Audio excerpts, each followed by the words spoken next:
Queridos irmãos, vamos abrir nossas Bíblias em Atos capítulo 1. Livro dos Atos dos Apóstolos, capítulo 1.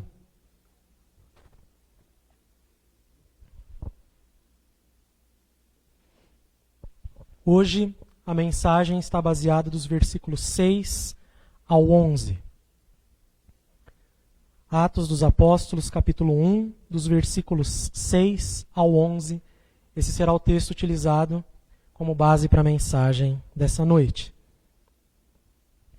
Diz assim a Escritura: Então os que estavam reunidos lhe perguntaram: Senhor, será este o tempo em que restaures o reino a Israel?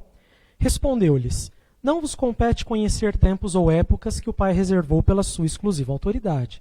Mas recebereis poder ao descer sobre vós o Espírito Santo, e sereis minhas testemunhas tanto em Jerusalém como em toda a Judéia e Samaria e até aos confins da terra. Ditas essas palavras, foi Jesus elevado às alturas à vista deles, e uma nuvem o encobriu dos seus olhos. E estando eles com os olhos fitos no céu, enquanto Jesus subia, eis que 2 varões vestidos de branco se puseram ao lado deles e lhes disseram: Varões galileus, por que estáis olhando para as alturas? Esse Jesus que dentre vós foi assunto ao céu, virá do modo como o vistes subir. Vamos orar mais uma vez? Pai, nós temos a Tua palavra aberta em nossa frente e carecemos da iluminação do Teu Santo Espírito. Carecemos, ó Pai, que ela seja semeada com fidelidade em nossos corações, para que Ele faça florescer e frutificar em nós, e a nossa fé seja cada vez mais pujante, renovada, e a nossa prática baseada na Tua palavra. Essa é a nossa oração em nome de Cristo. Amém. Nós temos feito, então, começado uma série de exposições no livro de Atos dos Apóstolos. Na semana passada, nós fizemos a exposição do versículo 1 até o versículo 5, e hoje, o versículo 6 até o versículo 11 serão a base para a nossa mensagem. Como nós fizemos na semana passada, eu gostaria só de retomar rapidamente. O livro de Atos dos Apóstolos, na verdade, é a continuação do Evangelho de Lucas. Por isso, então, que na liturgia nós lemos os últimos versículos do Evangelho de Lucas, que resumem o que no livro dos Atos dos Apóstolos vai ser contado com um pouco mais de detalhes a esse respeito. Então, você e eu podemos ter certeza absoluta que o livro de Atos dos Apóstolos, na verdade, é uma continuação do Evangelho. Essa foi uma das grandes lições que nós vimos na semana passada, e essa lição trouxe várias consequências para a leitura e compreensão do livro de Atos dos Apóstolos. E uma excelente maneira de ler o livro de Atos dos Apóstolos é lê-lo como um livro de transição entre eras. E isso fica muito claro nesses versículos que nós lemos. Veja só, 6. Então, os que estavam reunidos lhe perguntaram: Senhor, será este o tempo em que restaures o reino a Israel? Veja, eu quero que você compreenda, meus queridos irmãos, que esses apóstolos, esses homens do primeiro século que estiveram com Jesus, eles estavam inseridos dentro de uma estrutura jamais vista em toda a história humana. Eles literalmente estavam na transição da antiga para a nova aliança. E o livro de Atos vai contar como essa transição acontece. Ele vai demonstrar como eu e você precisamos, então, encarar o Novo Testamento e as epístolas que estão no Novo Testamento, e como a igreja encarou as dificuldades, os problemas e as bênçãos de fazer parte desse momento. Eu quero que você entenda que a dúvida que esses homens têm é legítima. Alguns comentaristas dizem que essa dúvida ela é completamente descabida dentro do contexto em que está colocada. Eles falam: esses homens não poderiam ter dúvidas como essa nesse momento. Mas de fato, meu querido irmão, eu tento me colocar no lugar dessas pessoas e eu olho para aquela estrutura que nós tanto trabalhamos nos nossos estudos sobre escatologia, de criação, queda, redenção e consumação, e tento olhar para a vida desses homens aqui atrás. Lembre-se, eles estão vivendo uma transição entre redenção e consumação. Nós sabemos que as promessas que Deus fez em todo o Antigo Testamento se cumpririam na pessoa e na obra de Cristo Jesus. Então, os homens que vêm atrás de nós olham para frente, para as promessas e os cumprimentos que Deus ia trazendo dentro dessa estrutura. Porém, em muitos casos, as promessas de redenção e consumação estão meio que emaranhadas no Antigo Testamento. Você não consegue discerni-las com tanta clareza. Eu dou o exemplo, por exemplo, de João Batista. João Batista é um homem do Antigo Testamento em todos os aspectos.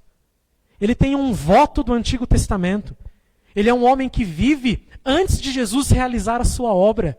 Ele vê o Messias. Mas a compreensão que ele tem é uma compreensão parecida com esses homens aqui.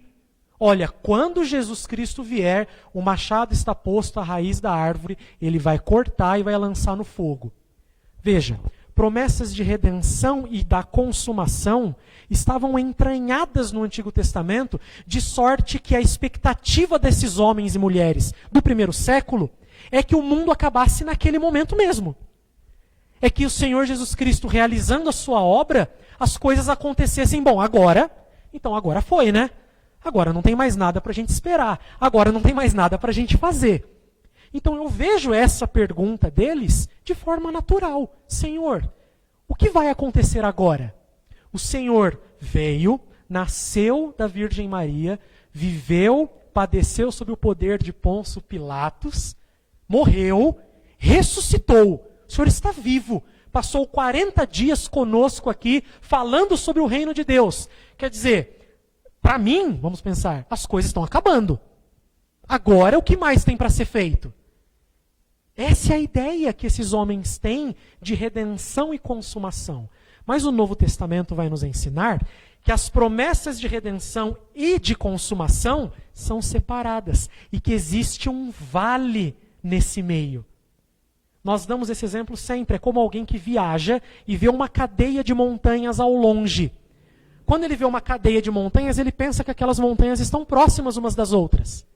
Então, quando os homens e as mulheres do Antigo Testamento viam as promessas de redenção e consumação que o Messias faria, eles estão olhando para frente, para esses montes que parecem todos juntos.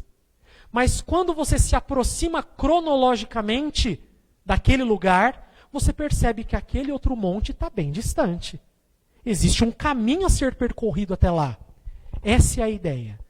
Então, as promessas de redenção acontecem aqui, com a pessoa e a obra do Senhor Jesus Cristo. Mas elas também nos levam à promessa da consumação de todas as coisas. Que esses homens e mulheres estavam começando a experimentar. Que esses homens e mulheres estavam começando a ter expectativa. Se o Senhor já fez tudo o que precisava fazer, o que falta agora? Então o Senhor Jesus dá a resposta. É uma resposta que não há necessariamente, pelo menos no texto grego, não há uma censura. Há só uma orientação, há só uma compreensão a respeito dos fatos. Respondeu-lhes: não vos compete conhecer tempos ou épocas que o Pai reservou pela sua exclusiva autoridade. Ele não nega que haverá uma restauração de todas as coisas. Você percebeu? O Senhor Jesus Cristo não fala, pelo amor de Deus, mas de novo vocês fazendo pergunta que descabida. Ele já tinha feito isso no Evangelho. Vocês são tardios para entender. Com essa questão ele não faz isso, ele só diz, olha, eu e você precisamos nos preocupar com algumas coisas agora. E uma delas é que o Senhor vai resolver no tempo dele, quando as coisas serão consumadas. E daqui já vem a primeira lição, meus queridos irmãos. Eu e você vivemos no tempo entre redenção e consumação. Nós já vimos o que o Senhor Jesus Cristo realizou. Nós sabemos o que Ele fez. Nós observamos e vivemos pela sua obra. E agora? Nós vamos esperar a volta do Senhor Jesus Cristo? Não. Como assim não, pastor? Não da forma como os discípulos estavam aguardando. Nós vamos olhar para a realidade que Deus nos concedeu e vamos viver testemunhando até que essa promessa se cumpra. Essa é a resposta do Senhor Jesus Cristo. Não nos cabe sondar, meus queridos irmãos, qual tempo voltará o nosso Senhor. Não nos cabe sondar fazer essas coisas. Nós não sabemos. Nós temos sinais que acompanham a volta de Cristo. eles podem ser observados na nossa realidade. Porém, o cristão vive pela expectativa da consumação, mas ele vive com a expectativa da consumação, fazendo o que o Senhor Jesus Cristo ordenou que ele fizesse, que é testemunhando do Evangelho. Ele não se acomoda com aquilo que o Senhor Jesus Cristo fez e agora confortavelmente espera que ele volte. Não, ó, Jesus morreu por mim, que bênção, graças a Deus, agora eu vou sentar no meu sofá, ligar no meu jogo preferido e vou esperar Jesus voltar. É isso que eu vou fazer. Você entendeu errado a mensagem do Evangelho. O Senhor Jesus Cristo não nos ordena a fazer isso, muito pelo contrário. Ele nos ordena como igreja a viver pelo poder do Espírito testemunhando. Mas, ou seja, não vos compete sondar essas coisas. O Pai vai cumprir a promessa no tempo que Ele deseja. Isso vai acontecer. Porém, o que eu e você vamos fazer? Mas recebereis poder ao descer sobre vós o Espírito Santo e sereis minhas testemunhas. Meu querido irmão, muita coisa a ser dita aqui, muita.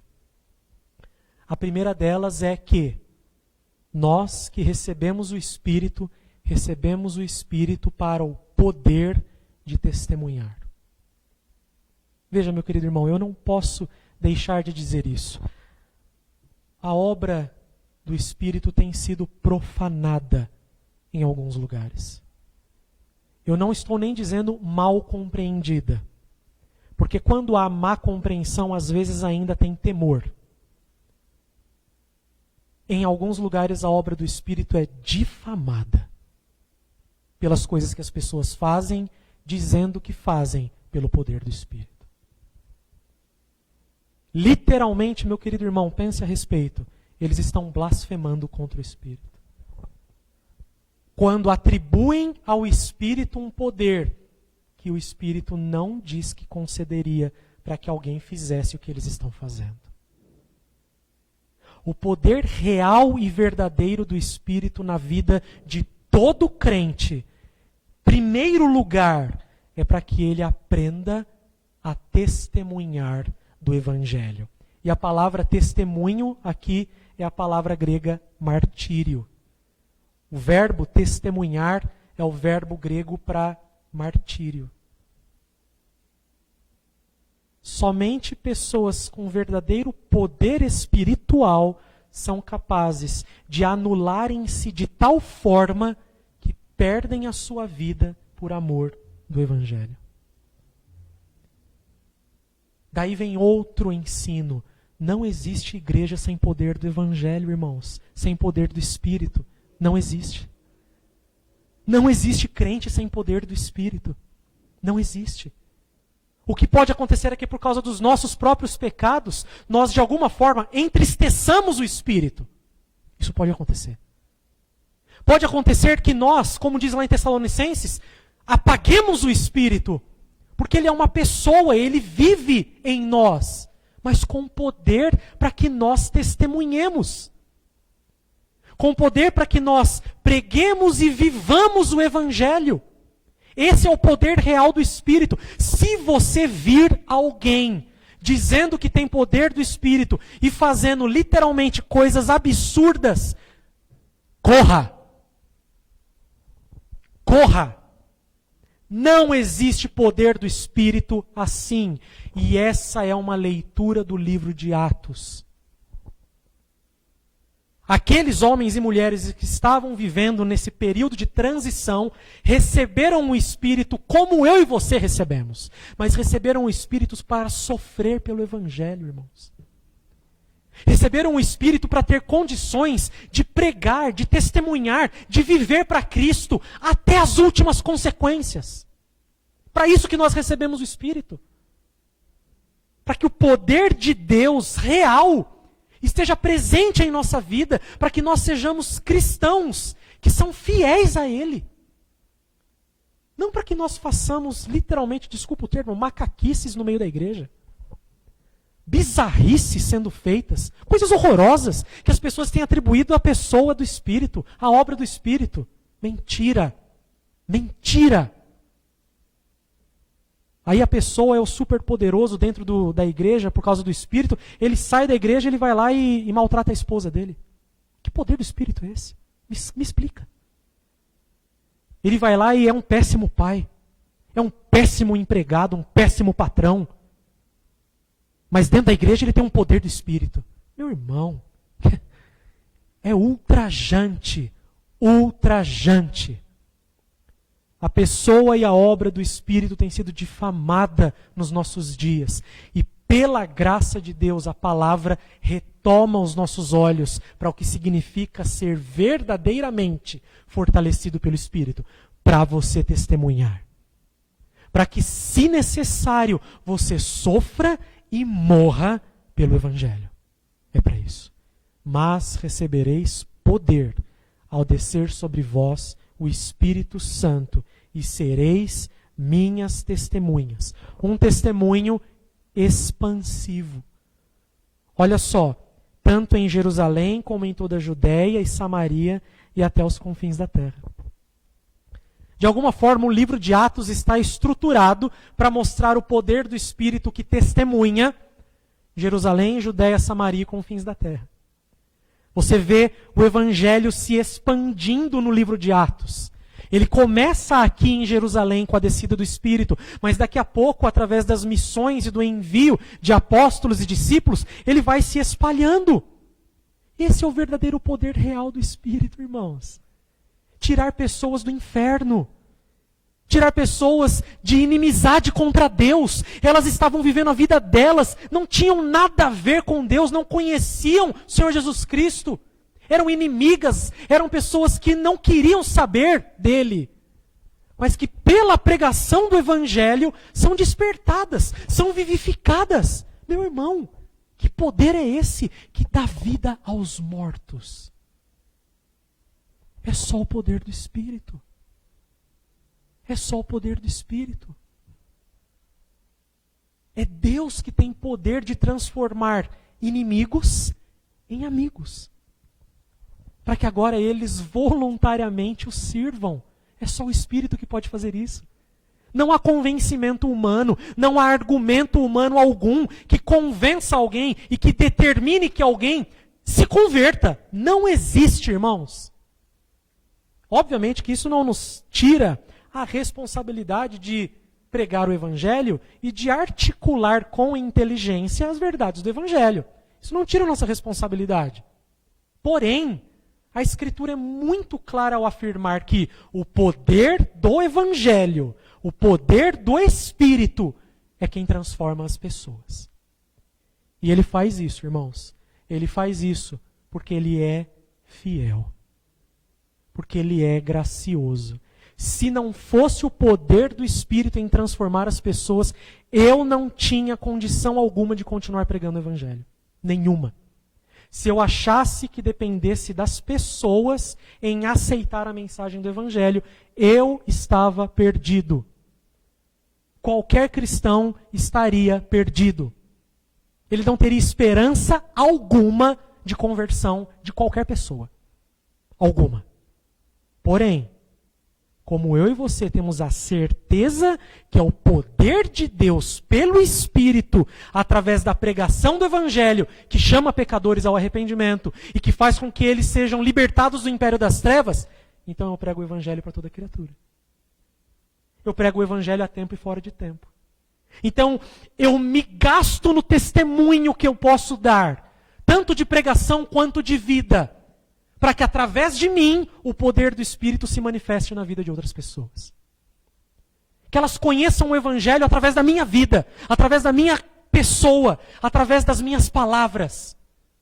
Porque eu sei que o Espírito estará usando com poder, o poder que Ele mesmo nos concedeu, Ele estará usando com poder o nosso testemunho para que outras pessoas sejam alcançadas. Que maravilha, meu irmão. Que bênção!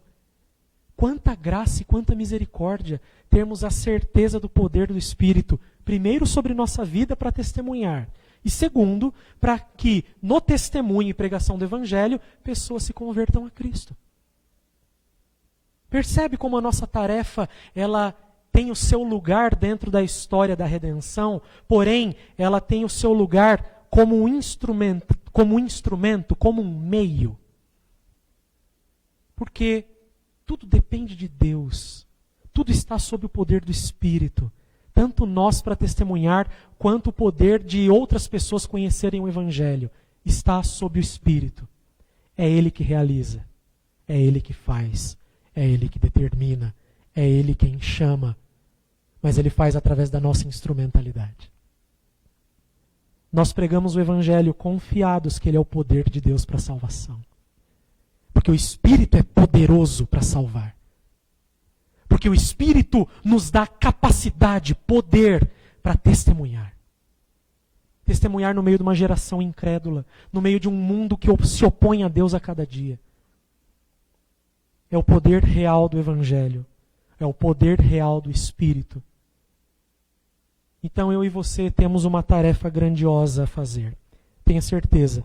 Testemunhar como a palavra de Deus ensina já é tarefa suficiente para a nossa vida. Já é tarefa suficiente. Ah, então é só testemunhar, pastor? Não. Já é tarefa suficiente para nós. Pode ter certeza. Mas eu e você temos um consolo. O poder do Espírito. Recebemos o Espírito para que então tenhamos poder. E aí então, o texto continua. 9. Ditas estas palavras, foi Jesus elevado às alturas à vista deles, e uma nuvem o encobriu dos seus olhos. É interessante que você note que esse registro ele é importante. Por quê? Porque o fato de Jesus ascender às alturas revela a promessa do Pai sendo cumprida. Então, Jesus ascender às alturas significa que o sacrifício que ele fez foi aceito por Deus. E ele volta ao lugar da onde ele veio. É essa a ideia.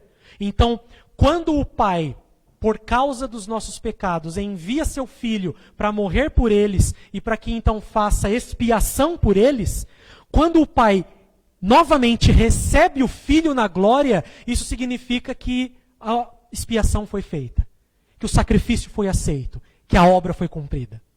Então, a assunção aos céus, vamos dizer assim, o fato de Jesus ascender aos céus, é o cumprimento de uma profecia que naquela época foi de extrema importância para entender que o Pai ficou satisfeito com a obra do Filho.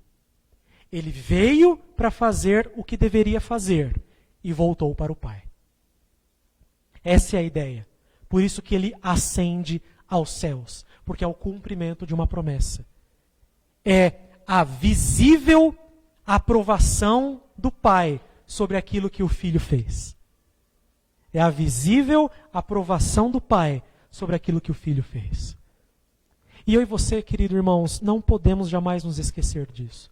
Como foi mencionado no livro de Mateus que foi lido, nós temos então o dever de pregar o Evangelho a toda criatura e de testemunhar nas palavras de Mateus, ensinando e vivendo aquilo que nós aprendemos do Senhor Jesus Cristo. Mas a promessa final que ele faz é uma promessa que jamais pode ser esquecida por nós. A sua presença conosco durante todos os dias, até a consumação dos séculos. O Senhor Jesus Cristo explica de forma muito clara para aqueles discípulos lá que o fato de ele subir aos céus não os deixaria sozinhos. Não os deixaria órfãos, porque ele derramaria o Espírito. Nós mencionamos isso na semana passada. Ele derramar o Espírito concretiza a promessa de que ele sempre estaria conosco. Porque ele envia outro Consolador, que vai cumprir agora um ministério dado pelo Pai e pelo Filho. Mas ele só pode fazer isso porque ele subiu aos céus e foi aceito por Deus Pai como um filho que realizou aquilo que deveria ter feito. E veja que bênção, irmãos.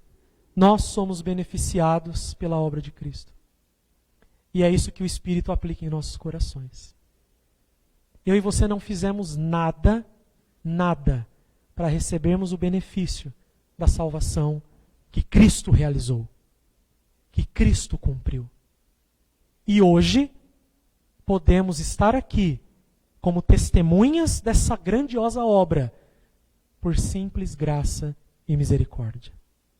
não fizemos nada e não tínhamos condição de fazer nada para que o Espírito descesse e preenchesse a nossa vida, para que Ele nos transformasse, para que o poder do Evangelho nos alcançasse. Não tínhamos condição de fazer nada. Mas ainda assim, por amor do Pai, pela graça de Deus, Ele nos beneficia da obra do Filho. Essa é a mensagem que nós precisamos pregar às pessoas. Vocês não merecem a salvação, mas Cristo Jesus conquistou, para que todo aquele que nele crê não pereça, mas tenha vida eterna. Nenhum de nós merecia salvação alguma, que o Filho realizasse obra alguma em nosso favor, mas foi do agrado do Pai que isso acontecesse. E por isso nós o louvamos e bendizemos e recebemos o Espírito para reconhecer essas coisas e para viver agora testemunhando. E agora termina com uma nota interessante. E estando eles com os olhos fitos no céu enquanto Jesus subia, eis que 2 varões vestidos de branco se puseram ao lado deles e lhes disseram: varões galileus, por que estáis olhando para as alturas? Esse Jesus que dentre vós foi assunto ao céu, virá do modo como os vistes subir. 2 lições importantes aqui desses varões de branco aqui, possivelmente anjos, né? Que se aproximaram deles ali. Mais um meio do Pai dizer que o Filho foi aceito nos céus. A presença de anjos ali para, vamos dizer assim, autorizar, né? Homologar aquilo que está acontecendo. Eles chegam e perguntam isso para os discípulos por 2 motivos principais. O primeiro deles é: a mensagem e o poder do Espírito agora de testemunho é urgente. Nós não podemos ficar perdendo tempo olhando para o céu. Nós não podemos agora mais, de alguma forma, gastar o nosso tempo em outra coisa que não seja testemunhar do Evangelho onde quer que nós estejamos. Isso aqui é letargia, vamos dizer assim. Isso aqui é receber o Espírito para poder para testemunhar e negar o testemunho, quando nós ficamos paralisados. Então os anjos vêm para dizer: olha, agora a tarefa começa. É agora. Vocês acharam que estava acabando a primeira pergunta? E ele está dizendo: não está acabando. A tarefa começa agora. E assim na vida da igreja, irmãos. A tarefa nunca acaba. Ela nunca acaba. Graças a Deus por isso. Ele nos dá sempre momentos e meios de realizar a sua obra testemunhando. Uma hora é uma coisa, outra hora é outra. Nós nos voltamos a um tema específico, a uma realidade específica aqui. Daqui a pouco surge uma demanda, nós precisamos nos voltar para outra demanda e assim por diante. A demanda da igreja é até Cristo Jesus voltar. Nenhuma igreja jamais vai poder dizer: ufa, conseguimos fazer tudo o que nós precisávamos. Agora é só olhar para o céu e esperar Jesus voltar. Nenhuma igreja, em nenhuma época, vai conseguir fazer isso. Graças a Deus por isso. É trabalho, e trabalho, e trabalho, e dedicação, e testemunho, e choro, e alegria, e bola para frente. Essa é a vida da igreja, irmãos. Graças a Deus por isso. Agora a minha pergunta é: você está envolvido nisso? Veja, pelo livro de Atos, não há espectadores do Evangelho. Espectadores. Que infelizmente é o que a nossa cultura de entretenimento cria. Ela cria pessoas que desejam ser consumistas de um culto. Consumistas de um momento. Assim como você vai ia, né? Agora não vai mais, né? Você vai ao cinema e você senta e assiste um bom filme. Você deseja vir à igreja e ter uma boa palavra, ter uma boa música, ter um bom ar-condicionado, ter uma boa cadeira. Veja, essas coisas não são más em si mesmas, mas infelizmente elas transformaram nossa mentalidade em consumidores da igreja e não em trabalhadores da igreja e não em testemunhas da igreja. Pessoas que estão ali para servir e dar a sua vida pelo Evangelho. Mas pessoas que estão ali para simplesmente, olha, não, hoje o pastor pregou bem, realmente, tal. O pastor hoje, rapaz, que pena, né? Nossa, vou orar por ele. Acho que ele está sem unção, né? Unção, outros não, né? Então está sem unção, né? Então vamos orar por ele. E nós viramos consumidores do Evangelho, irmãos. E não é essa a ideia que o livro de Atos vai nos apresentar. Nós não somos consumidores dos trabalhos da igreja. Nós somos os trabalhadores. Nós somos as testemunhas. Nós somos aqueles que damos nossa vida por amor ao Evangelho. Onde quer que isso seja demandado. Eu estou falando no contexto da igreja, mas no seu trabalho, você não está lá simplesmente para ter um sustento para a sua vida. Você está lá para testemunhar do Evangelho. E testemunhar do Evangelho, irmão, pelo amor de Deus. Não é no meio do seu trabalho você pegar a Bíblia e começar a ler. Isso não é testemunhar do Evangelho. Não é. Você entendeu errado. Testemunhar do Evangelho é você ser o melhor funcionário que você puder ser com a graça de Deus. E depender de Deus para isso. Isso é testemunhar do Evangelho. E depender de Deus para isso. Percebe? Eu quero que você compreenda que testemunhar do Evangelho é algo muito profundo e que vai demandar de nós a nossa vida, irmãos. Não vai demandar só um espaço na nossa agenda. Um horário que a gente marcou para fazer alguma coisa. Não. Testemunhar do Evangelho vai demandar a nossa vida. E é isso que agora esses anjos relembram os nossos queridos apóstolos do passado. Varões galileus, por que vocês estão olhando para o alto? Agora que Jesus Cristo foi, há muito trabalho a ser feito. Há muita coisa a ser realizada.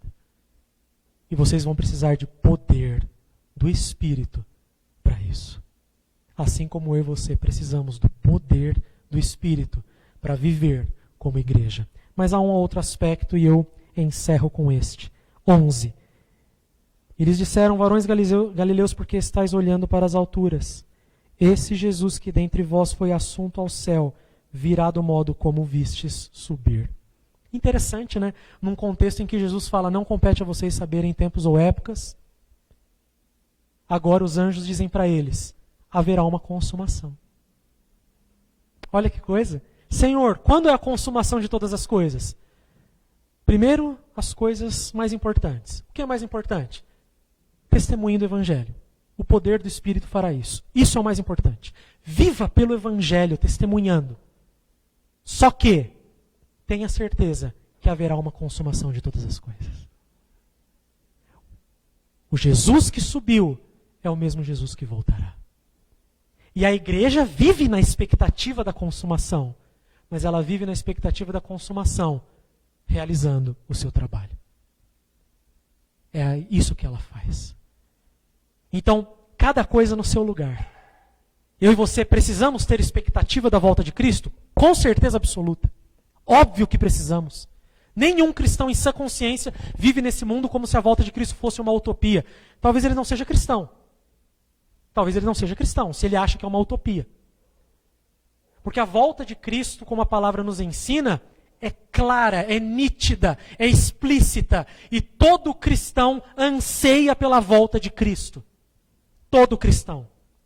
Só que ela precisa ser colocada em seu devido lugar dentro da sua vida e dentro da minha vida. Ela é uma expectativa dentro da estrutura de um testemunho. Dentro de uma estrutura de muito trabalho sendo feito e sendo realizado. Lembre-se das palavras do apóstolo Paulo. Olha, eu não sei o que é melhor. Se é estar com Cristo, é incomparavelmente melhor. Mas eu não sei se eu fico. Por que o apóstolo Paulo queria ficar? Muito trabalho a ser feito. Quando eu olho para as coisas que precisam ser feitas, eu gostaria de ficar aqui para me desgastar pelo Evangelho. Mas quando eu olho para a sublimidade do que é estar na presença de Cristo, eu quero ir. Eu fico dividido. É isso que ele fala. O cristão, de alguma maneira, vive dividido. Porque se ele tem poder real do Espírito em sua vida, ele está aqui para testemunhar e para se desgastar pelo Evangelho. Mas ele anseia estar com Cristo, que é incomparavelmente melhor. Ele anseia pela consumação de todas as coisas. Meu querido irmão, o quanto nós ansiamos pela consumação. Mas melhor do que isso ainda, o quanto nós trabalhamos ansiando pela consumação. Porque como nós mencionamos, uma coisa é você ansiar a consumação de todas as coisas com os braços cruzados. Estou esperando Jesus voltar. Outra coisa é, enquanto você trabalha, se desgasta e testemunha na sua vida, o seu coração anseia pela consumação de todas as coisas.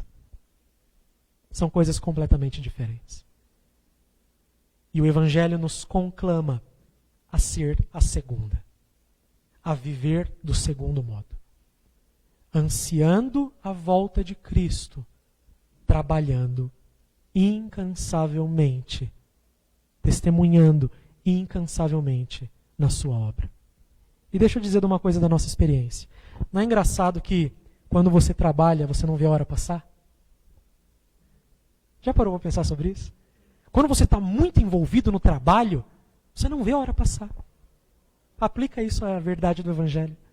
Se você estiver tão envolvido em se desgastar pela igreja, em se desgastar pelo reino de Deus, pelo testemunho, você não vai ver a hora passar. Quando você perceber, você já estará na presença do Cristo Jesus. Ou ele volta, ou você vai.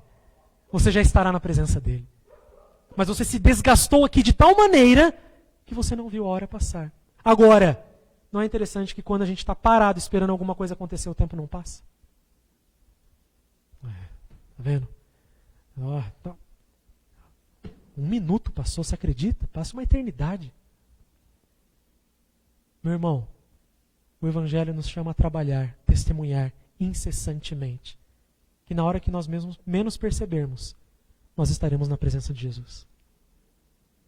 Essa expectativa não pode sair do seu coração, mas ela tem que ter um lugar adequado na sua vida. É o lugar de alguém que trabalha ansiando a volta de Cristo. Como diz o salmista, é aquele guarda que vigiou a noite toda e que aguarda pelo romper da manhã. Ele está trabalhando, ele está vigiando, mas o que ele mais anseia é o romper da manhã, porque é quando ele descansa. Quando nós descansaremos do testemunho? Na presença do Senhor Jesus Cristo. Ou se ele nos levar, ou se ele voltar antes. É só lá que nós descansaremos do nosso testemunho. Nenhum outro momento, enquanto estivermos aqui, nós teremos possibilidade de descansar do nosso testemunho. Isso significa que sempre será pujante, sempre será maravilhoso? Não. Como você e eu perceberemos na exposição do livro de Atos, o crescimento da igreja traz problema. Olha que engraçado. O crescimento da igreja traz problema. E nós veremos isso na exposição do livro de Atos. Mas problemas que são problemas bons de serem resolvidos. Os problemas do testemunho. Os problemas da expansão. Os problemas de nós estarmos fazendo a vontade de Deus. As dificuldades que vão surgindo naturalmente, porque nós nos colocamos à disposição e estamos intensamente trabalhando para a glória de Deus, aguardando a volta do nosso Senhor e Salvador, Cristo Jesus. Deus assim nos abençoe. Amém. Vamos ficar em pé e vamos orar?